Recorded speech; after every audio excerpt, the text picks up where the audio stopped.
Παίρνω λίγο από το χρόνο σας για να σας μεταφέρω τι ορίζει το νέο νομοσχέδιο για την ψυχική υγεία και γιατί εμείς ως κοινωνία πρέπει να σταθούμε στο πλευρό των εργαζομένων και όλων όσων αντιμάχονται σε αυτό το νομοσχέδιο.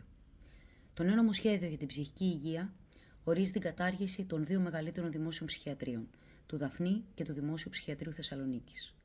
Δημιουργεί ένα εθνικό δίκτυο υπηρεσιών ψυχικής υγείας, στο οποίο θα εντάσσονται όλες οι δομές και θα έχει εποπτευόμενους ιδιωτικούς φορείς. Δημιουργεί έναν ενιαίο οργανισμό για την πρόληψη και την αντιμετώπιση των εξαρτήσεων, στο οποίο θα εντάσσονται όλα τα προγράμματα απεξάρτησης και υποκατάστασης και ο οποίος θα είναι νομικό πρόσωπο ιδιωτικού δικαίου. Ομογενοποιεί και καταργεί τη λειτουργική αυτοτέλεια και τη φιλοσοφία του κάθε προγράμματος απεξάρτησης. Καταργεί τη δυνατότητα επιλογής προγράμματος από τον εξαρτημένο και αντιμετωπίζει την εξάρτηση ως ανίατη νόσο εγκεφάλου, προωθώντας προγράμματα υποκατάστασης για τη μείωση της βλάβης. Δημιουργεί ένα επισφαλές μέλλον για το προσωπικό που ήδη εργάζεται στις δομές και τα προγράμματα, καθώς συγχωνεύει, καταργεί τμήματα, δομές και υπηρεσίες.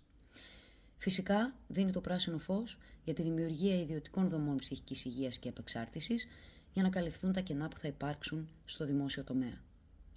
Το νομοσχέδιο αυτό χτυπάει τους εξαρτημένους και όχι την εξάρτηση. Χτυπάει τον ψυχικό πόνο, τους ευάλωτους, τους αόρατους, τους κοινωνικά αποκλεισμένους. Για χάρη της εμπορευματοποίησης.